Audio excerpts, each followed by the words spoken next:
Eu não estava em perigo. Nada estava realmente acontecendo. O dia seguia normal, comum demais para justificar o aperto no peito. A respiração curta, o pensamento acelerado, o café esfriava na mesa, o celular vibrava com notificações sem importância. A luz entrava pela janela do mesmo jeito de sempre. Ainda assim, algo dentro de mim dizia que havia um problema. Então, eu comecei a procurar, talvez fosse o trabalho.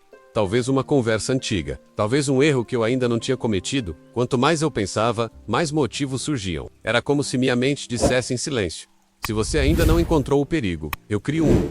E naquele instante, surgiu uma percepção desconfortável demais para ignorar.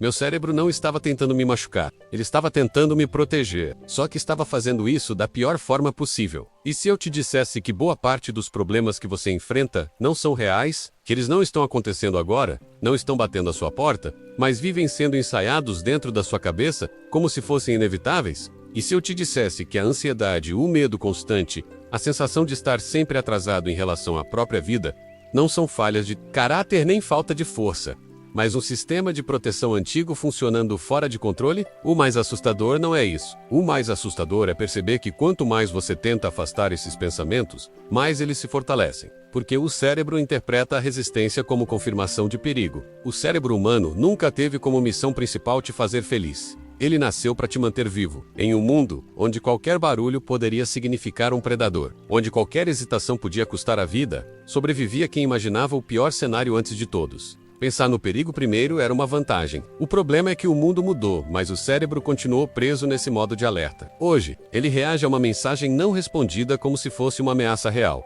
Um erro pequeno vira um sinal de catástrofe. Uma decisão simples se transforma em um campo minado invisível. Sem que você perceba, ele começa a ensaiar tragédias. Cria diálogos que nunca aconteceram, fracassos que ainda não existem, humilhações que talvez nunca ocorram. Ele mostra cenas detalhadas de você errando, perdendo, sendo rejeitado. E faz isso com uma intenção clara: evitar que você se machuque. Na lógica dele, se você sofrer agora, imaginando tudo o que pode dar errado, talvez consiga evitar a dor real depois. Só que essa proteção cobra um preço alto demais. Aos poucos, você começa a viver mais dentro da cabeça do que no mundo.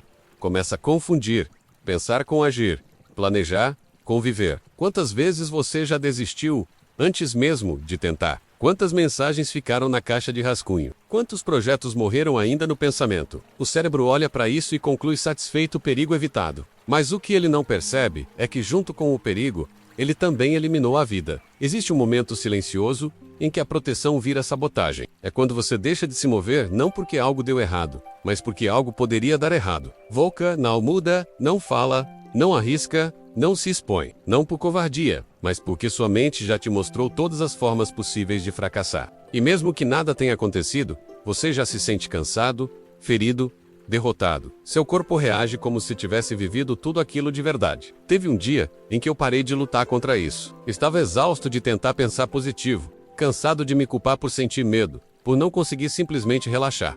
Então eu fiz algo diferente. Eu escutei, não os pensamentos em si, mas o que existia por trás deles. A mensagem era sempre a mesma, repetida com rostos diferentes.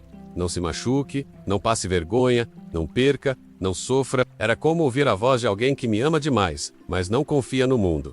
E foi aí que tudo fez sentido. O cérebro não cria medo porque você é fraco. Ele cria medo porque tenta te proteger de tudo, inclusive da vida. Como um pai superprotetor que nunca deixa o filho sair de casa, que tranca portas, fecha janelas e chama isso de cuidado, sem perceber que está impedindo o crescimento. O problema não é sentir medo. O problema é obedecer a ele o tempo todo. Existe uma frase atribuída a Carl Jung que diz que até você tornar o inconsciente consciente, ele vai dirigir sua vida.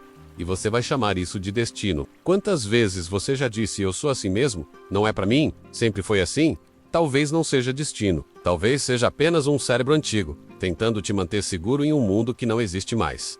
O ciclo é cruel e silencioso. O cérebro detecta uma ameaça imaginária, cria medo para te proteger, você evita agir. A vida não anda. E então ele conclui: viu? O mundo é perigoso, e passa a te proteger ainda mais. Esse ciclo não faz barulho, não chama atenção. Ele vai corroendo devagar. Você continua funcionando, trabalhando, conversando, sorrindo, mas por dentro, algo está sempre tenso, sempre em alerta, sempre esperando o próximo problema que ainda não aconteceu. A virada não acontece quando você tenta calar o cérebro. Isso só o deixa mais desesperado. Ele interpreta o silêncio como perigo. A virada acontece quando você age apesar do medo. Não para provar que ele está errado, mas para mostrar que você sobrevive. Toda vez que você age com medo, algo muda. O cérebro registra uma nova informação. Ele aprende que a dor não matou, que o desconforto passou, que o mundo não acabou. E aos poucos, ele começa a relaxar. Não porque o medo sumiu, mas porque ele deixou de ser o chefe. Talvez o maior inimigo da sua vida nunca tenha sido o mundo lá fora. Talvez tenha sido um cérebro cansado, sobrecarregado, tentando te proteger de um passado que já acabou. E talvez o próximo passo da sua vida comece no momento em que você para de perguntar e se dar errado, e começa a responder. Em silêncio, mesmo com medo, eu vou. Se esse vídeo te causou desconforto, é porque tocou em algo real. Você já sentiu que sua mente te prende mais do que te ajuda? Já percebeu quantas vezes deixou de viver para se proteger? Se isso te atravessou de alguma forma, comenta aqui embaixo.